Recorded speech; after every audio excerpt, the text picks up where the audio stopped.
Hey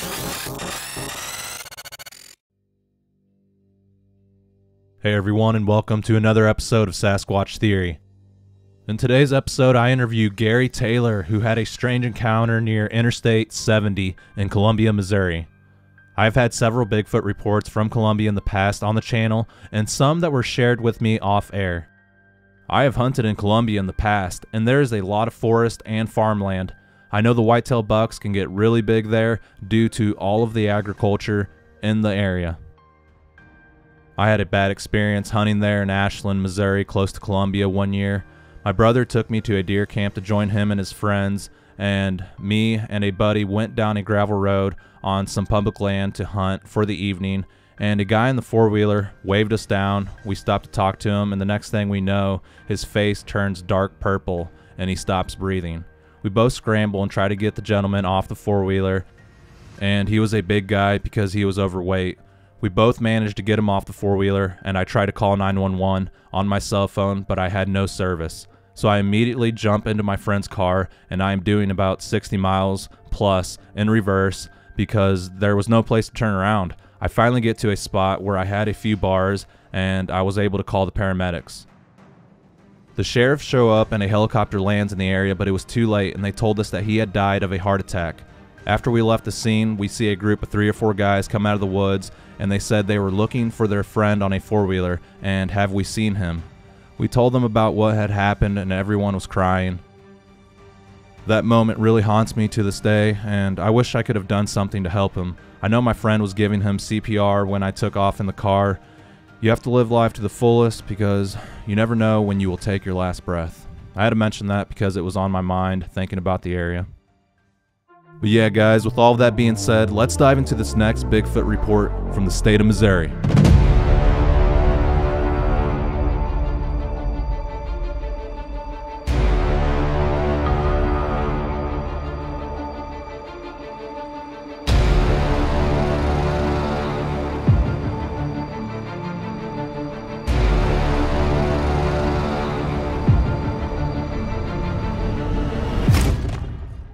All right, Gary, welcome to Sasquatch Theory. How are you doing today, sir? I'm not too bad, Miguel. How you doing today? I am doing good. Thank you so much for asking. Gary, if you would, tell us a little bit about yourself, where you're from, and your Bigfoot experience from the very beginning, please. Yeah, well, my name's Gary Taylor. I'm originally from Wyoming, but come down here to Missouri a little over a year and a half ago, and kind of settled in Columbia for a little while, and now I'm down south closer to Sikeston, Missouri. But this incident happened around Columbia off of, I think it's called the Z route and I-70, just a little ways off, a few hundred yards off of the interstate. And I'm 58 years old, about to go on disability for some health reasons, but we're doing good there. But my wife was working at a place called AOB, and I wouldn't sit in the parking lot. I'd go down the road and sit off to the side of the road where the state's got a little pull-off area right there. It's just dirt and all that. And I'd sit down there and listen to my music because I'd listen to it pretty loud. I'm still an old child of the 80s. And her friend needed some work done on her car. And so I was helping her out on a late break that evening, probably around 8:30. And she said, "Do you hear those voices?" And I said, I heard that too, but I just can't make out what it is they're saying. It just sounded like 2 people talking, but I just chalked it up to, a couple people walking or, hiking or hitchhiking or whatever they were doing and walking down the road towards the interstate. And got done with their car, and they go back in. I drive down the road maybe about 150, 200 yards, get to that pull off, and I pull up and I'm sitting there and I'm listening to music, and in between, I'm trying to think of the next song I want to listen to. And I had my passenger side window down and the driver's side window up. And I'm just sitting there. I got an old 84 Chevy pickup 4-wheel drive. And I started hearing that talk again. And it sounded like it was probably about, probably 20, 30 yards away, something like that, maybe a little farther. And, but they were on the other side of the barbed wire fence. Well, there's a lot of dry leaves and twigs and branches and stuff in there. It's like, well, I can hear them talking. It sounds like 2, but I can't be sure that it is. But yet they're not making any noise walking through the grass and the leaves and the twigs, and thought that was a little odd. But yeah, I just kind of blew it off. And then, well, I just started getting a little closer and a little closer. So I kind of waited to start the music up again, and just making sure it wasn't going to be somebody who was going to start some trouble. And it got really close. It had to be probably within, I'd say, 20, 25 feet. But yet I can't see anybody, but I can still hear the talking going on. Like there's two people talking back and forth. And I'm like, well, that's a little strange. And then I just got this overwhelming feeling of calm, too calm. It was really weird. That kind of freaked me out a little bit. It's like, because you're kind of a little apprehensive. You don't know what people are going to do, nowadays, especially alongside a road and it's dark. And so I'm just sitting there. And then, well, I got a 44 I carry with me all the time. I had it laying on the seat, but I didn't even think to grab it or anything. Well, then I got a bad feeling. You know what? You better just start up and get out of here.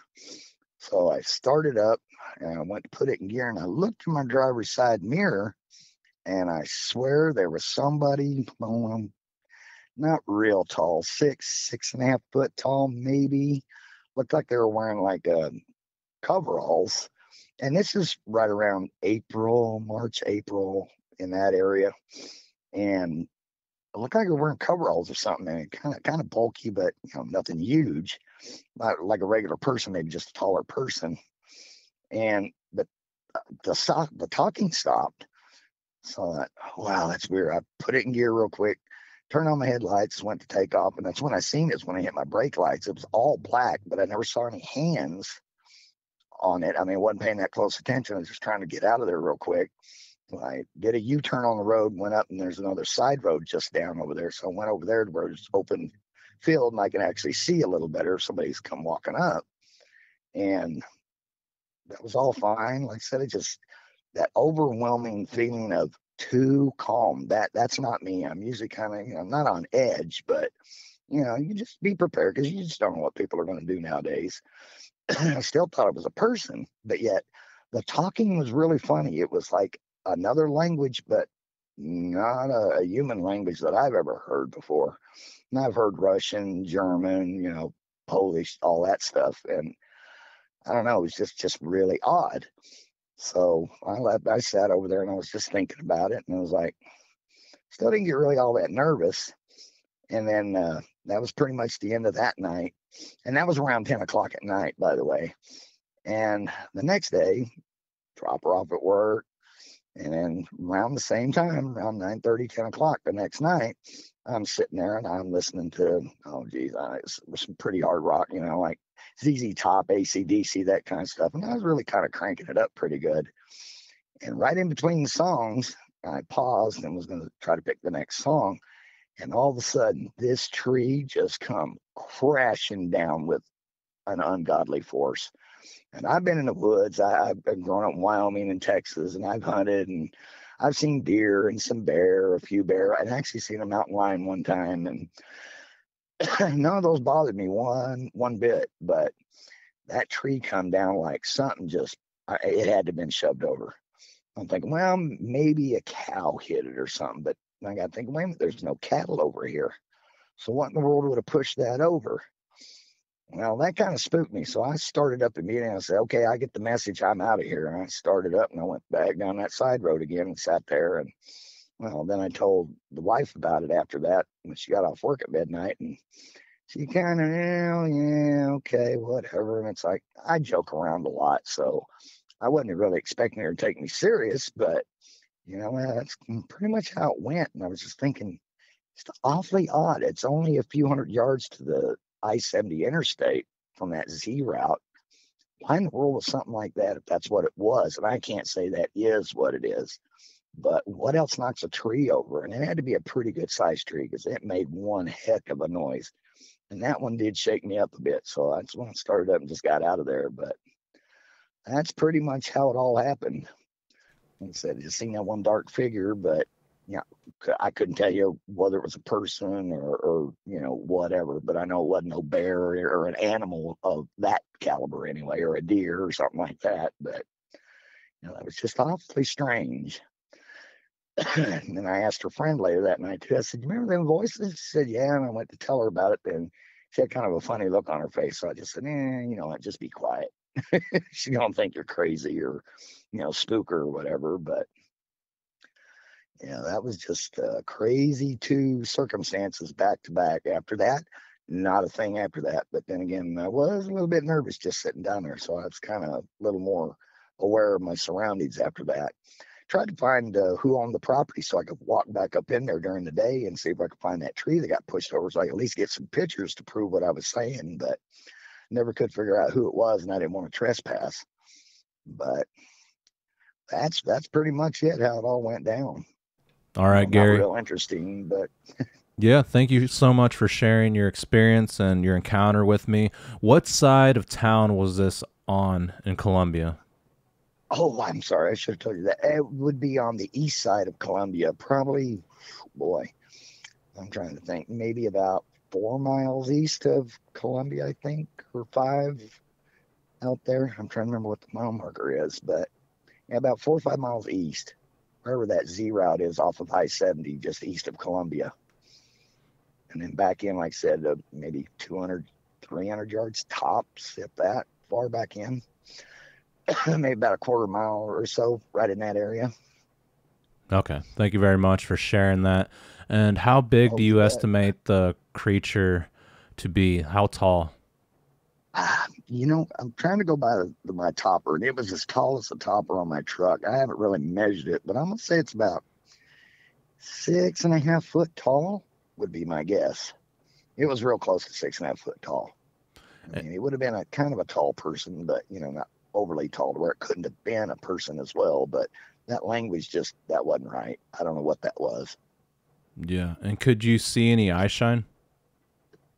No, I couldn't. That was kind of the thing. I thought after I'd hit my brakes and I put in a reverse first to get the reverse lights to come on, but nothing. But it was standing so close to the corner of my truck uh, that I don't know, think it would really lit up its face. And I couldn't see a face or anything. It was all black, just like one big giant dark black person just standing there.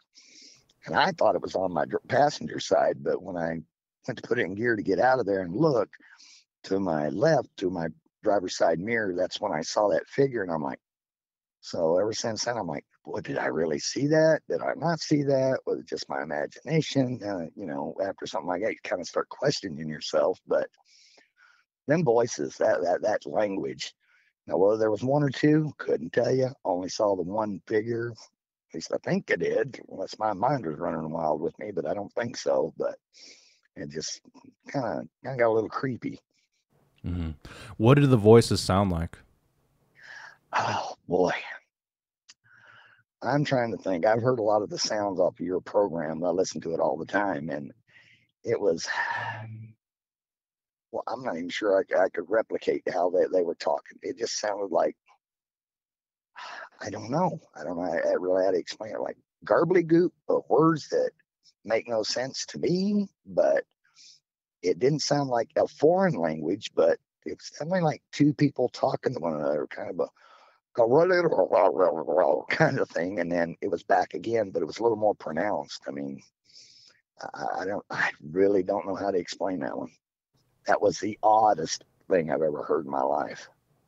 Yeah, it sounds like it. And I found it very interesting that you described the figure to be wearing coveralls. And they do. They look like they're wearing coveralls. When you see photos of Sasquatch, it just looks like a big old guy wearing coveralls, like a big farmer or something.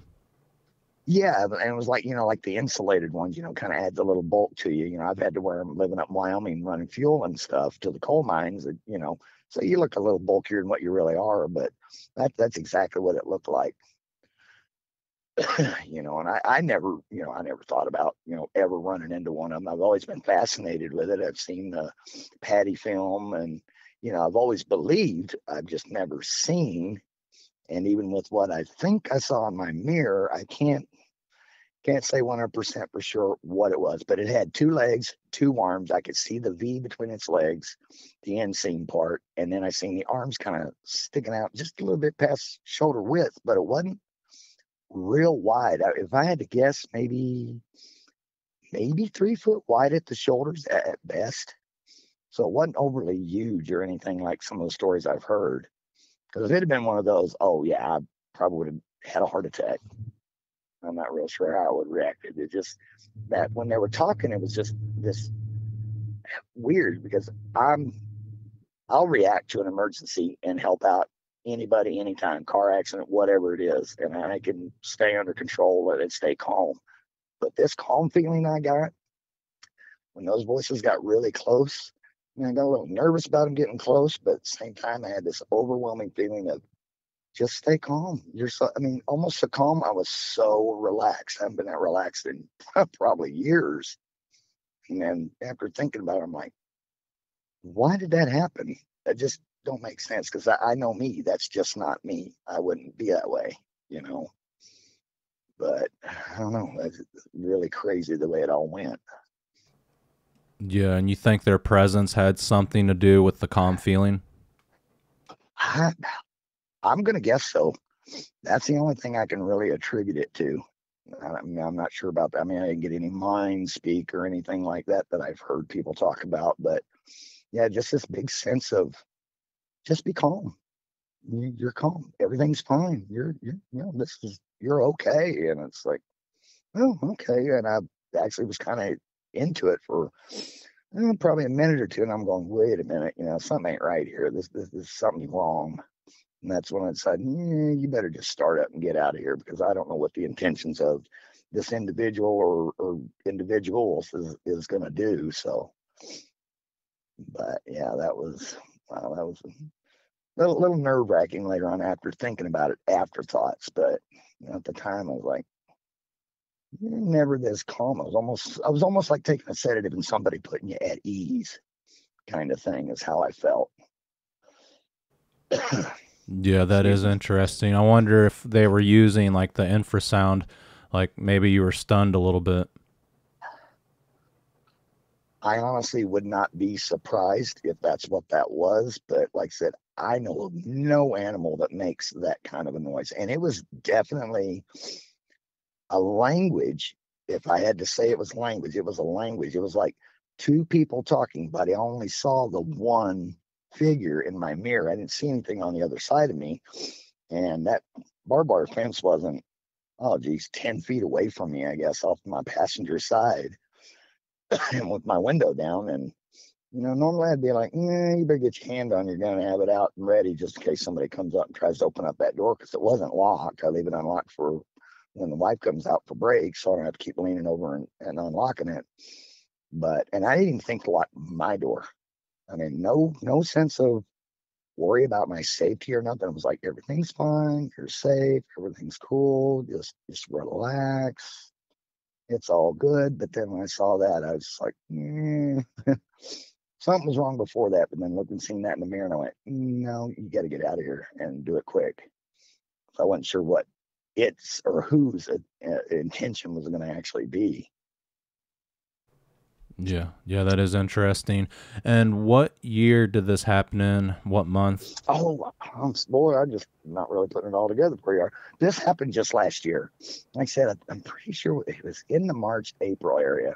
And I used to laugh sometimes at some of the stuff I would hear about Bigfoot, your channel or somebody else's or whatever. But yours I listened to more than anybody's. But, it's like, how in the world could you have an encounter like that and not remember the exact time and day? And, and then here I turn right around and I do the same thing. I'm like, well, I guess I can see why they do that now. So it makes more sense. And then some of these people are trying to remember from, 10, 20, 30, 40 years ago. And I'm like, how in the world do you remember what month it was? But I tell you a day, couldn't tell you what day, but I should have marked it down, but I'm just sitting there trying to think it through over and over and over. And I never had any nightmares or anything from it. It just, that overwhelming calm was just kind of freaky afterwards, thinking about it. I was like, something wasn't right. I just don't know. Couldn't put my finger on it. Still can't. Yeah, so it was fairly recent in the springtime. And yes, sir. Is there a lot of woods there? Yeah, the little patches of woods. Geez, I wouldn't even. have to go on Google Earth and maybe look at it, or maps, or Google Maps or something. But it's got little strips of woods here and there, and there's ways for something that could, walk around and walk through there. And that was something else that I noticed after that too. Before that incident, I would be sitting there, and just before around 10, 11 o'clock mark or so, I noticed some does would come from the east side of that Route Z, I think it is, and they'd run across the field or walk across real easy, and there'd be two or three of them, and they go across and they cross the road to the west side of it, jump the fence, and go back into them woods there. Well, after this happened, right before and right after that, for at least a couple of weeks, those deer were gone. I never seen them again after that. And then probably 2 months later, I seen a buck run through there, and I was like, well, the buck's running around here, and if that's what I saw was what I think it was, then it must not be in the area or somewhere else at the moment, because that deer surely would be sensing it and take off running. And said I've seen bobcat over there and turkeys and different things like that, but the deer quit running there for several weeks, at least, well, 2 or 3 weeks, and then there they were again. And I was like, well, that's a little odd, but I didn't even put two and two together that, why'd those deer disappear just days before that happened. But yeah, I don't know. I'm still trying to kind of figure some of that out, especially the speech part. Yeah, I wish I had a better way. I should have been better prepared to try to explain how that language went. But it sounded like two people, but it wasn't a language I've ever heard. It wasn't a human language, I can tell you that. It was some kind of gobbledygook kind of weird chatter talking, but it seemed like it would have made sense, whatever they were doing. But, and like I said, it could have just been one talking, pausing, then talking again, pausing, talking again, like carrying on a conversation. But I couldn't swear to, if there was two or not. Yeah. And I've been to Columbia before. It's a big mixture of farmland and forest. And I'm pretty sure the Missouri River runs pretty close to there. Fairly close. Yes, it does. Just the other side of that Midway truck stop, just west of it, just a little ways, a few miles down the road. Yeah. And where you heard the large tree crash down, was that in the same area? Same spot? Hey, yeah, it was. Like I said, it was off into that field to my passenger side towards the west over the fence. And if I had to guess, I would say it was probably maybe 40 yards, 50 yards back in. I mean, it wasn't real close, but it wasn't real far away either. And whatever it was, sounded like it was pretty mad. So I was like, well, I think that's my signal to get out of here. It doesn't want me here. And so I don't know if I upset it from the night before or whatever, but that thing come down with, I mean, I've heard trees fall. I've been up in the woods in Wyoming, the mountains up in Wyoming, and I've seen trees fall, and I've seen lumberjacks and all that stuff, and taking down trees, and even some of their equipment would tearing them down. And it almost sounded like a piece of equipment that would have torn one down, but this one was way more force. This tree, you heard crack, and then boom, immediately just hit the ground. And there was no high wind or anything like that night. So that was, that one, like I said, that one kind of scared me a little bit. I'm like, I think it's time to get out of here and just quit messing around over here. So I didn't sit over there for probably a good 3 or 4 days. At least not till that late. I'd sit there until about an hour into dark, and then it's like, it's time to just get out of here and go sit on this side road. So if something were to come up, I can at least see, 360 around me a little closer. But from what I hear, as fast as they can move, probably wouldn't do me any good anyway if it really wanted to mean any harm. And I don't think it meant any harm if in fact that's what it was. But just that overwhelming calm of just too calm was just, that's the one that kind of gets me more than anything about the whole deal. That and then the tree. And Why do you think they were trying to make contact with you when they easily could have just hid and not made a sound? I don't. This is going to sound really crazy, and people are going to go, he's so full of crap. But I have always wanted to see one. I still do, but my current health, I'm not too sure I can handle it if it was too close. But I sat there and I go, I wonder, Well, I sure would like to see one, but at a distance kind of thing. But I don't know. I don't know if they could pick up on that kind of thing. And when I'm usually sitting there, I kind of think about that once in a while here and there. But I don't know. I have no idea why it did what it did. Personally, I think when other girl my wife worked with heard the voices and asked, and I said, "Yeah, I hear that too." I think I just happened to pull up and be in the right place at the right time, and then it heard the music, and I think that's kind of what drew it in. Yeah, that's a very good theory right there. Perhaps they heard the music and it captured their attention. Yeah, and I was listening to some softer music, and I'd run across this one song by Frank Mills, that Music Box Dancer. It's a little piano piece, so kind of a pretty little song. Women like it a lot, and I was listening to that, and that's right after that one ended. Then that's when I started hearing the talk, and I'm like, oh, they must be working away. I thought there was just a couple of people walking down, but they weren't on the road. I looked down, and I didn't see anybody walking down the road, and I could see a little ways down, but it was on my pasture side, so they had to be in the woods or across that fence is where it sounded like. And no leaves, no twigs, no. I mean, there's a lot of dry branches and different stuff from there because some of them little trees, get a little rotten and they fall. Well, the woods better than I do around here.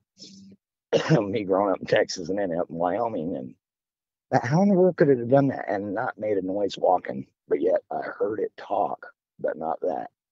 So I don't know if it got up close enough, stepped over that fence, and I just didn't hear it. And then it was up on that dirt and come around to the driver's side, and that's why I didn't hear it after that. But I'd never heard anything, and it was so close when I was talking that if it was in them leaves and stuff, how in the world could it possibly do that? That is just completely crazy. I know I couldn't do it. Yeah, they can be very quiet when they're walking around. What pianist were you listening to whenever that happened? I'd like to write that down in my notes and possibly use it out Uh, in the field. yeah, it's a guy called Frank Mills, Mills, and it's a song called Music Box Dancer. And it's, I kind of got to laughing. I was like, oh, I must have been playing the song that soothes the savage beast kind of thing. I was kind of chuckling to myself. I joke and kid all the time. But that next night I was playing it harder rock, and apparently it didn't care for that.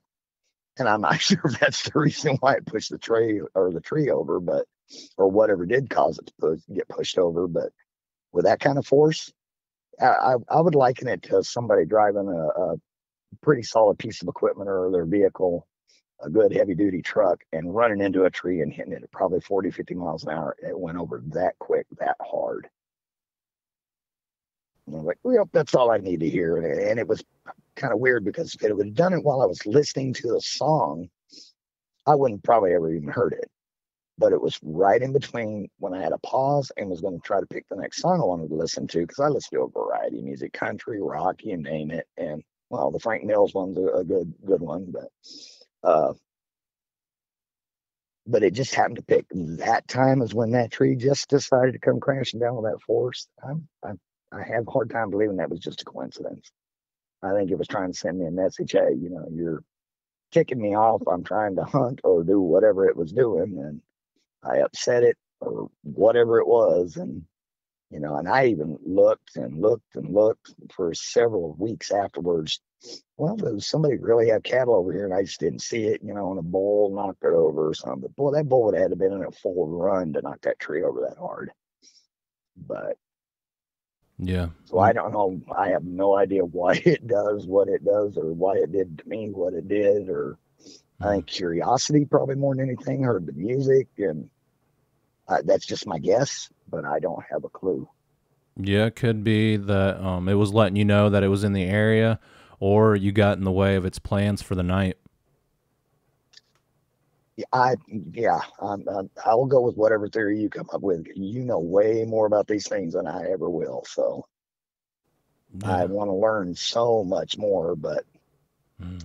it just Well, seems like the more answers you look for, the more questions you end up with so far. So yeah, absolutely. And I'm not surprised that you had this encounter so close to Interstate 70. I used to live in an area right off of Old 66, and behind me was I-44, and there was a strip of woods, and I would have Bigfoot activity out there. And really, it just Oh, started off really? where, it started off where there was just paranormal activity in the house, which was unusual and disturbing. And Oh, Lord. at the time, I was really into Bigfoot. I'd listen to a lot of Sasquatch Chronicles, and I'd watch the show Finding Bigfoot and anything else that was on TV. And Oh, yeah. one day, I did this whoop call off my back porch, and about 5 minutes later, it sounded like something was crashing through the woods and zigzagging, making its way towards me. It sounded like a tractor was moving through the woods, and it was right at dark time, and it just seemed to stop right in the wood line, and it just stood there for a while. I didn't know what it was, and there were other Oh, things that geez. happened, as far as like something coming up to the window and tapping on the glass. You could hear tap, tap, tap, tap. And, I'd run out there and nothing would be there. And it happened several times. It's hard to say if that was the Sasquatch or the paranormal activity that was within the house. But yeah, Right. it blew my mind because, I mean, there's woods back there in between 66 and 44, but there's also like fields and cattle. I'd see deer back there, and sometimes I'd hear turkeys calling and roosting up in the trees, but it really Oh, blew my wow. mind. Yeah, that's a good description. Blew my mind. That was kind of what the whole experience has done. It's like, whoa, what was that all about, kind of thing. And like I said, I've had kind of a weird experience when I was real little child. I was probably 3 years old in a house out in McKinney, Texas, out in West Texas, and I don't know. I mean, it just, I don't know if you call it paranormal or what it was, but that was an odd situation. I just remember being woke up. I was scared and I was trying to get away from something, but I don't know what it was. Never saw anything as a little child, from best I can remember, but I still had nightmares from that once in a great while. And I go running down the hallway, and my parents were in the living room, and you'd have to go down the hallway through the kitchen into the living room. And they were sitting there and visiting with two other friends. Of course, they were drinking. And the harder I tried to run to that living room to get hold of my parents, because I was terrified, absolutely terrified. The more that it felt like this force was trying to grab me and pull me back, but not actually physically. It was almost like a magnetic pull. Like, it's about the best way I can describe it. And I was so horrified. I reached over. Remember, the old refrigerators used to have the handle that go up and down, and you grab it, you'd pull it forward, and then the door would open. The moment I grabbed that handle and it tried to pull me back, that door opened. When the light come on, it quit. And I was crying my eyes out, and I told my trying to tell my parents, "Oh, you just had a bad dream," like most parents would, I guess. And which I still to this day I have a hard time believing that even happened to me. But yeah, you're 58 and you still remember something like that, and it still gives you nightmares once in a while. Like, was it just a bad dream? What was that? But I would swear to you, it wasn't. That was weird. Yeah, that is interesting. Have you had more paranormal activity or UFO activity? Anything else that you'd like to mention? Well, when living in Laramie, Wyoming, this would have been, oh boy, I was there for several years. Trying to remember what year this was. This would have been in probably the 90s, mid 90s, maybe. We was working at me and my now ex-wife, working at the University of Wyoming, and oh geez, I can't remember the name of the building. But we were doing janitorial work, and me, my ex-wife, and a guy named Corey. I better not give his last names. I don't even know where he's at anymore. I haven't seen him since. But we were all cleaning. We went up to about the third floor where they have like a little conference room. And we were just standing there talking about, what they do in here, and all the things the university does. And all of a sudden, we all just stopped and looked up. And about, I don't know, maybe about 8, 9 feet in the air was a silver, kind of translucent, I don't know, call it an orb or a globe or a ball. And it was like a darker and a lighter colored swirl together. And it would move. Well, when it moved, we'd move. So I was like, wait a minute, did you see that? And they're like, yeah, what is that? And I said, I have no idea. And we're all trying to figure out what it was. And we watched it for probably, a good minute or two. And then all of a sudden it just shot out the window. And everywhere it went, our heads were turning and our eyes were moving. So I knew it wasn't just me and seeing something out of my eyes and playing tricks on me from the light. But then just went right out of a closed window. And it was like, we looked at one another and went, well, we got to go. And there's always been stories of that little building Geez, I wish I could remember the name of it. Being haunted, you always hear those stories, but didn't believe any of it. And I don't think that's what it was. I don't, honestly, I couldn't tell you what that was. That was just really weird. Yeah, that is interesting because these orbs are also associated with Bigfoot activity and the paranormal, of course. It could be some type of past life form, some type of artificial intelligence, or something to do with like the Nephilim, fallen angels. You never know. Yeah, like I said, I try to keep an open mind, all of that. I hear some of these other people say, oh, there's portals and there's this. And I'm like, I don't Yeah. know about that stuff. I mean, but I keep an open mind to it. I don't say no, it's not gonna, because I don't know. Hmm. If I had the answers, I would just say, hey, I can do this, but unless you can document it, what have you got? It's just your opinion. Yeah, So yeah. The orbs could be the portals, and it's really hard to say. yeah, and then in the early to mid 80s, between 80 and 84, I grew up in Gainesville, Texas, well, just outside of it, a place called Callisburg and Walnut Bend. And we go to a place called, which I didn't know at the time, it was called Brown Springs on the Red River, just across the river from Texas into Oklahoma. And now there's a casino there, I guess they built some years back. And we used to go down there, and there was a natural spring that somebody had put a pipe in years and years back. And there's what they called the old Indian graveyard. And I'm not sure if it really is, but I know we go up there and, we just go up there and look, try to creep one another out, just one of those teenage things. And, uh, but we noticed that, or at least I did, it was dead quiet.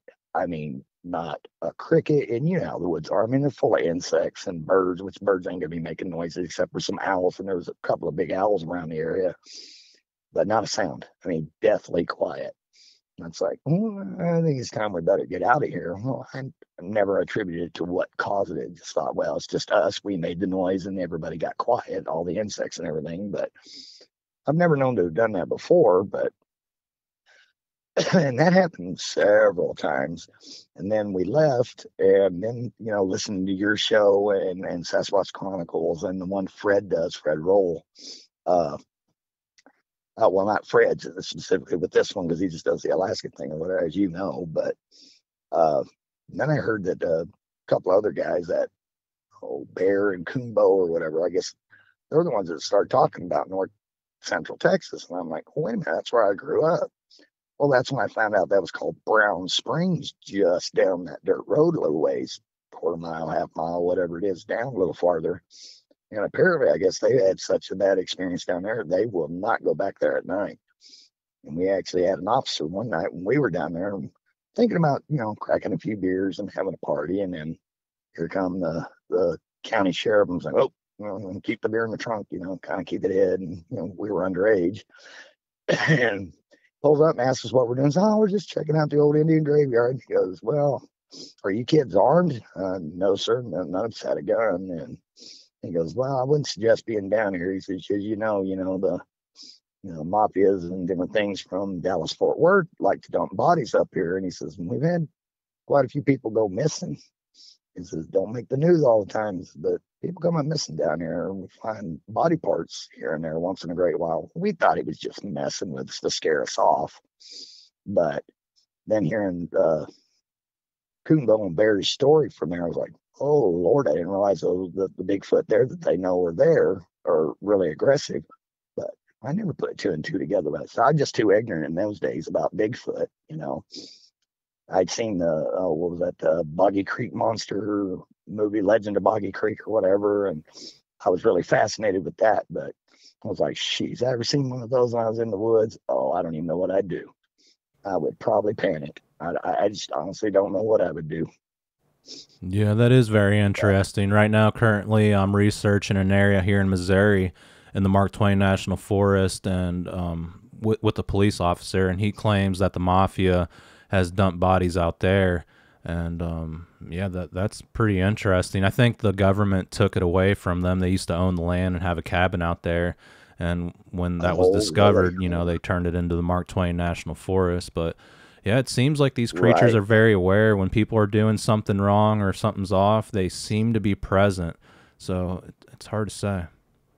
They are extremely stealthy. I don't know what, from the descriptions I've heard, and like I said, I've never personally seen one. I would like to stop being a believer and be a knower, as they say nowadays, but I just don't know. I mean, you can't have it on your own terms, but if I see it at 50, 100 yards away, I'd be happy with that. And as long as I'm close to my truck, because I don't get around real well, and that way, if it got a little out of hand, I could always hopefully get out of there in time. But I really, really, really want to see one. Then I guess they say, be careful what you wish for, because you might get more than you want. And and the last thing in the world I want to do is actually have to shoot at one to protect myself. But I mean, I will have to with the 44 I carry. But at the same time, I don't know. Because you hear people say, well, I didn't even think to pick up my gun. I didn't think to pick up my camera. And it's like, I didn't even think to use my phone because I had it plugged into my stereo, listen to my music. I didn't even think to try to record that. I mean, that would have been great. At least I would have had some kind of proof, evidence, that I'm not making this story up. And I swear as God is my witness, and I take my faith to God very seriously. That happened. But, it wasn't a bad experience, but just a little creepy. But, that's just, I don't know. It's just really crazy stuff the way it works out. Yeah, absolutely. And I believe you, Gary. With all the information that science has, people have been everywhere, and all the info that we get from the Bible, why do you think people don't know what's going on with the Sasquatch phenomenon? Well, I think there's kind of a couple of reasons, and just my own thoughts on it. One, why is there such a cover up with the government over it? And they can seem to spook, local authorities into going along with them.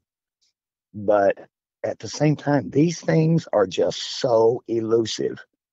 And then hearing about how their hair is different, doesn't have that little tube thing in it that we have in ours. I can't remember what the term is. I don't know, I sound really ignorant right now, but I think they absorb light.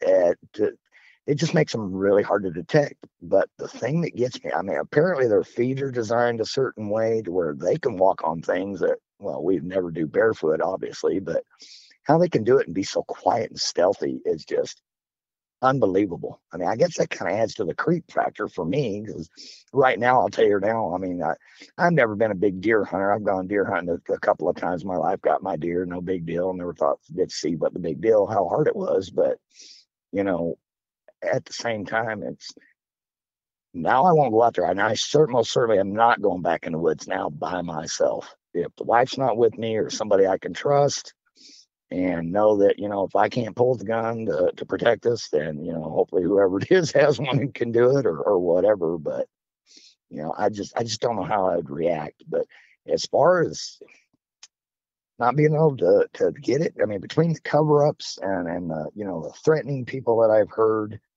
and I've heard this from other people too, that, they would shoot me if they found out that I told, their story with, their name or anything in it. But, just being threatened, it's like, we'll destroy you, you won't have a job, and, we'll blah, blah, blah. And even one of them was actually threatening that, more bodies have been found out here than you'll ever think. If you'd like to join them, you just go right on ahead and just keep talking. And he had a really good picture of one, I guess. I never got to see it, but yeah, that's just between the cover up for whatever the reason might be, to them, as they are highly intelligent from what I'm gathering from all the stories, and they're just stealthy. I mean, they're a master of the woods.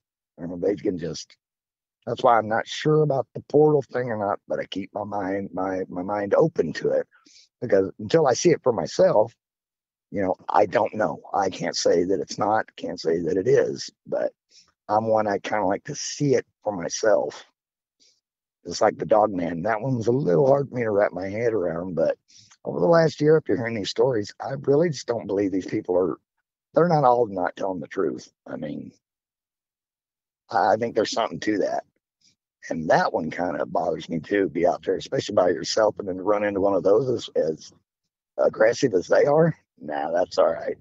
I'd rather sit at home, eat popcorn, listen to your show than, be out there messing around with that in the middle of the night. Yeah, it's definitely terrifying being out there at night.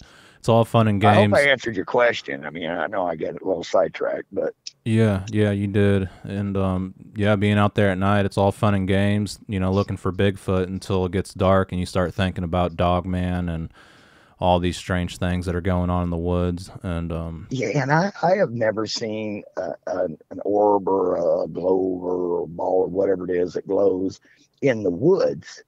mhm. But my wife now, when she was younger, her and her sister and her cousin, they were in a little camper trailer up North Wyoming by Buffalo somewhere, I think, on a ranch, and actually saw a little blue one going down the creek, moving back and forth, and following the creek.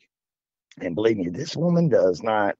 She didn't believe in Bigfoot. She didn't believe in the paranormal. She doesn't think ghosts exist. But when she come out with that story, I'm like, well, then how can you deny Bigfoot and other things? You think these people are all just telling a story just to get attention, or what? Because honestly, I don't need the attention. I don't want it, but and I'm not out to capitalize off of it. But I just, what's it going to take? What proof is it going to take to get people into it in the science community too? I mean, they go off of grants, so if they don't toe the line with what Uncle Sam says, then oh boy, they're not going to get their grants and be laughed out of the community or put out of work. But what's it going to take to bring this to everybody's attention? I mean, it sounds like plenty of them have been shot and killed, but yet nobody's got the bodies because somebody always swoops in and covers it up. And it's like, why? Well, just tell us the truth. We're big boys and girls. I think we can all handle it, but Yeah, I don't know. yeah, and that's the answer why there are no Sasquatch bodies is because somebody comes in and takes it away. Yeah, yeah. When they try to bring one in, I actually thought about doing it myself, but like I said, my weakened state, I'm still trying to get a bunch of strength back to where I can kind of walk on my own a little better, and then get my strength back and be back to normal. And I'm getting there. It's going to be a little bit of a process, but then the more I've thought about it, it's like, I really don't need that headache. I have to deal with feds or whoever it is that comes in, and it seems like half the time they say, well, we're with the government, but they never say who or which entity of it they're with. And it's like, sorry, then I don't think I really need to listen to you until you show me proof of who you are. But apparently they've got the authority from somebody to get away with doing what they're doing. Yeah, yeah, I think it's the black government, a secret government that's separate from our government, and they use the military, state patrol, police, and they control everything. Oh, yes, yes, sir. I will agree with you 100% on that.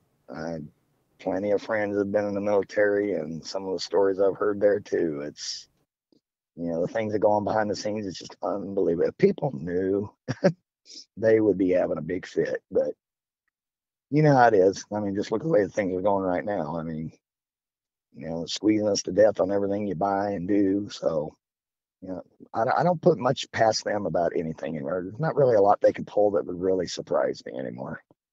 Yeah. And do you think the rise of cryptid encounters has something to do with the end times? My mother made a comment to me several years ago before she passed that she always believed that the more things that start revealing themselves, the closer the end times we're getting. And I think I have to agree with that. I really do. Like I said, I believe in God, and well, these are the Nephilim, or this Gigantopithecus or whatever. I don't know. I wouldn't put my faith on it to say yeah they are, because I don't know one way or the other. But yeah, I really do believe that. I really think that may be what's coming. How soon? Don't know, but Yeah. And with how much the bad guys try to hide the Sasquatch subject, I mean, I think they're bad people just because of what I heard. Do you oh think yeah. do you think God intends for this to be kept a secret, or do you think he wants us to know? You know, oh boy, that's a tough question to answer on that one. I mean, like I said, I don't want to speak for God, but at the same time, if he created these creatures, then we should know about them. I think maybe if it is the Nephilim or whatever, then we should know. I mean, he doesn't hide anything from us. He reveals the good that we get out of it. by loving him and being with him, and you know, the evil and the perils that are with. And yeah, I think he wants us to know. I mean, he hears some of the stories where people say, you know, I prayed to God and asked in Jesus' name, you know, for this thing to just leave me alone, or, you know, not hurt me or harm me, and then they go away. I'm like, how can that be a coincidence? I mean, every time. I mean, not every time, you know, on all the stories, but I mean, those that do, it's like, so I keep that in the back of my mind. It's like, you never know what when you're going to need a little extra protection. But yeah, I think we have a right to know. And I think God, you know, I don't think God would hide that from us, honestly, just my opinion. Yeah, that's true. And it could be an answer on why Bob Gimlin and Roger Patterson were able to film the Sasquatch in Bluff Creek. I mean, we already have I, our proof, I guess. you know, and I just don't understand the bashing after all of these years of people still trying to discredit that film. That film to me, I'm sorry. I look at it, I see the muscle definition under the skin, and then I heard something that, you know, not only was it Patty, you know, she had breasts, whatever, but, you know, supposedly there was a hernia in one of its muscles or something now that's come to light. And I'm like, yeah, I don't know if that's really true or not, but I mean, I think those guys it's taken a big enough beating over this over the years. I think it's probably been a bigger curse than it's been a blessing to them, but you know, bless his heart, he can put a positive spin to it and make something good come from it. So yeah, I have a lot of respect for him and a lot of respect for you for doing what you do. I mean, you got more courage than I got to go out there and do what you do, especially by yourself. Oh Lord, no way. Yeah. No, Yeah, and I just couldn't do it. it makes sense with how people are. And in the days of Jesus, he healed the blind, he healed the sick, rose people up from the dead, and he was still denied. You know, people still deny him to this day. And you kind of see that with the Roger Patterson, Bob Gimlin film. You know, You there's know the what? proof, That is and a very people unique people and don't like it. intelligent way of putting that. Yeah, Hmm. I never thought about it like that. You make a very good point. That just cemented it for me on with him, which I didn't need that anyway, because I have no doubt the man knows and saw what he saw, and they got what they got. You know, if that's not proof enough, then you know, I mean, it's really bringing a body in really going to have to be necessary. I mean, how are you going to pull that one off? I mean, you're going to have to get hold of your county sheriff and say, hey, look, that's what I plan on doing. Can you keep the feds off of us long enough for the media to get a?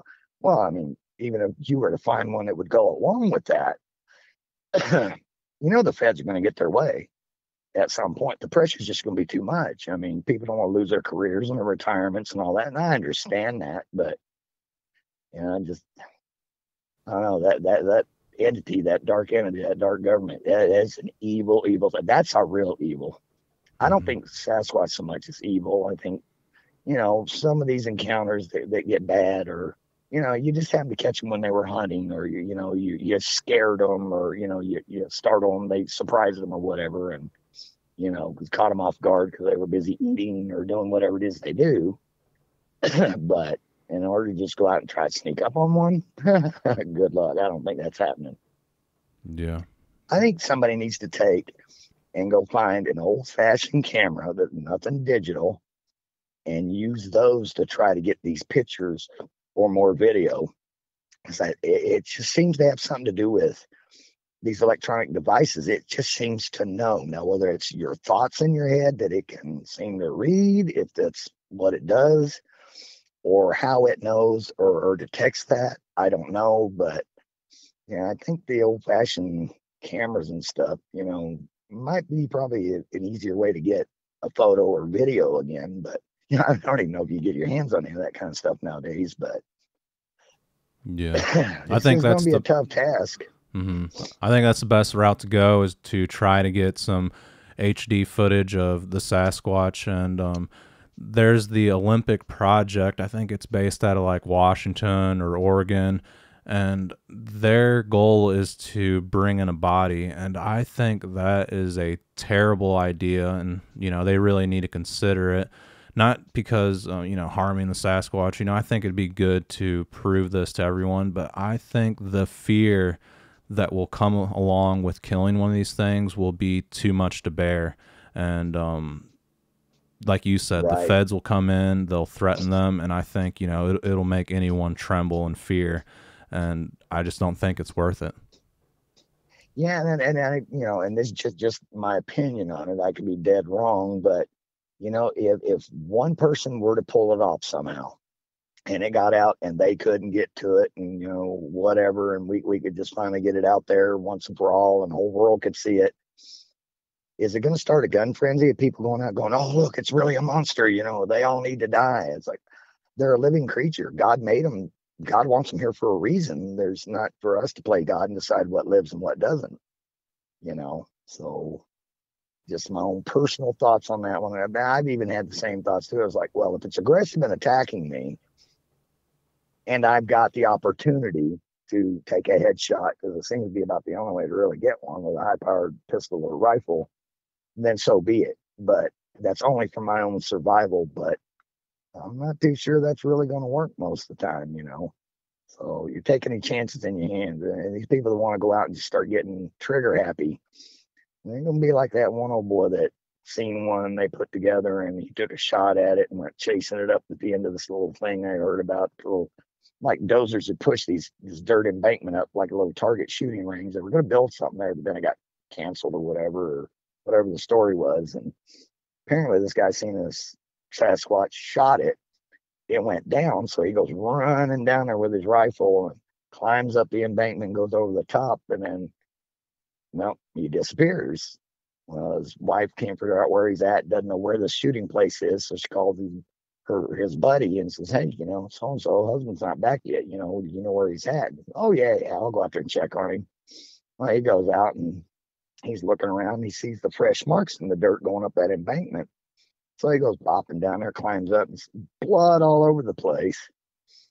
The rifle's bent, or bent in two, whatever it was, and his ball cap was laying there, but no body, but blood all over the place, and then tracks back towards where his pickup was sitting. Well, he follows those back and goes looking, I guess, on the passenger side between the floorboard. His buddy was folded up backwards with his eyes bulging out of his head from the pressure or whatever. Apparently, he didn't kill that Sasquatch. It got him, and I think that's kind of what you're asking for if you just go popping shots off at one of these things.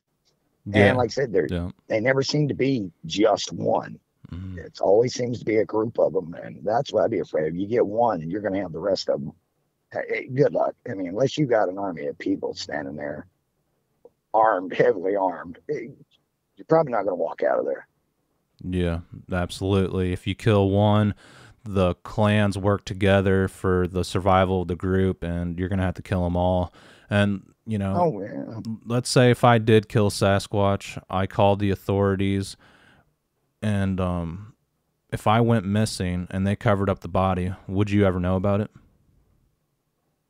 Well, with your status right now, people be like, hey, where'd Miguel go? I'd be wondering where you went. But yeah, unless we seen, found your camera or somebody found it and was able to get it away from them, because they're going to confiscate everything they get their hands on and cover it up and go, well, we don't know. He just disappeared. Maybe he ran away, or maybe he left and went to Mexico, or, Lord only knows what story they'll come up with. Yeah, absolutely. And they could lie about anything, make anything up. I mean, they make people's whole lives disappear on paper. I mean, they did the Bob Lazar and different people. So yeah, they can make you disappear on paper real quick. With the Roswell incident, it was on the news for 3 days. The Air Force talked about it, and then they lied and covered it up and said it didn't happen. And that was on the news for 3 days. How are they able to silence that many people, hide the destruction of the crash, and it make it public, and then them turn around and say it was just a weather balloon? So if they can do that with such a big incident that actually made it public, they can do that with anything.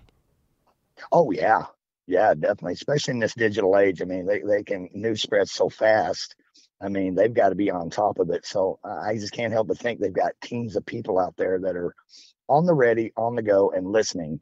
And I'm sure they're listening to your podcast or show, whatever you call it. And, Fred's, everybody's, and they're waiting to hear that one person come out and go, yeah, I shot one. I got one in my garage. It's like, I just don't know what to do with the body. And you better believe they're going to track that number down. They're going to find out where that's at, and they're going to shut that down real fast. They're too quick to react. They're just, I don't know. like I said, that's the entity to me that's what you got to worry about. It's not Sasquatch. I think if you just leave it alone, it'll leave you alone for the most part, unless you get in its way or interrupt a hunt or something, and or you take a pop shot at one. Well, I mean, if somebody takes a pop shot at my family, you bet I'm going to be mad and I'm going to start returning fire, and be damned with the consequences. Oh, excuse my language, but that's just normal reaction to, you took a loved one's life. Well, somebody's going to pay for this. But to me, like I said, I still want to see one, but I'm not real sure otherwise I could handle it at this point. But yeah, I'm just. And there's been several reports from Columbia, Missouri on my channel. One is more private. The girl didn't give her name, but she's seen one pretty close to town, still in the woods. And then we talked about off air how that guy saw one eating a dog, a white Sasquatch. And yeah, they're around the area. Well, and that's so much information that I've learned from just listening to your show. I mean, you see the Patty film and you hear the Fouke monster, and then I recently, after coming here to Missouri, I hear it's called Momo or Booger or whatever, and I had no clue they had so many, and I should have guessed, but put common sense to it, all the different colors they could be. So I'll be sitting out there in the woods, 2 years ago, and I've been going, well, let's see, it's not black, so that can't be it. Well, it could be a reddish color, it could be white, it could be brown. I mean, gray. Geez, you just better be ready to see whatever it is. But that would have really caught me off guard a couple of years ago. And like I said, I'm still ignorant in the whole situation and the whole subject. It's like, nobody knows, but I think you've got a real good handle on what's going on and how these things work and their behaviors. You're closing in on this pretty quick. So I'm wishing you all the luck in the world on that. If there's anything I can ever do, like I said, I'm down here by Sykeston, Missouri, you just give me, you got my number, give me a call. Just let me know, and I'd be more than happy to jump in and help where I can. Okay. Yeah, that sounds good to me. Gary, I really appreciate your time today and your willingness to talk about your encounters, experiences, and your theories regarding the subject. All right. Thanks, sir. I appreciate your time. I know you're a very busy man, so thank you for taking the time to speak with me. Yeah, it's no problem, and I appreciate your time, sir. All right. Thank you very much. Yep, thank you, and you have a good day. All right, you too. Bye. Bye.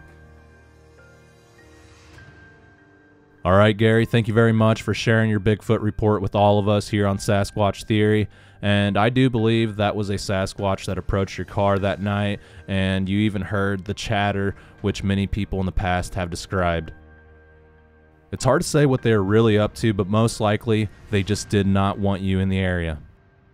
It could be that you interrupted their hunt, and they are very private individuals and they want to be left alone, so if somebody gets on their nerves, they're going to let them know about it. The fact that you heard the large tree crash down when there was zero wind definitely tells me they were in the area, especially since you were having other experiences prior to that tree coming down. And let's face it, trees fall whenever it's raining, it's snowing, the wind's blowing, but when you're having strange activity, that's a little unusual. I thought Gary was a very intelligent individual, and he did a great job at the podcast, and I really appreciate his time and everything he had to share. Everything he said was pretty much on point, and he had excellent theories, and that's what this channel is all about. That's why I call it Sasquatch Theory, because we're all trying to put the missing pieces of the puzzle together to obtain a giant picture of what's going on. If anyone out there listening is going through a hard time right now, I just want you to know that you're not alone and there is hope. Life does get better, so just hang in there. And I really appreciate everyone for listening to the channel, tuning in. And if you guys can, please like and subscribe. And if you have a Sasquatch encounter that you would like to share, please contact me at sasquatchtheory@outlook.com. All right, thank you everyone, and take care and be blessed.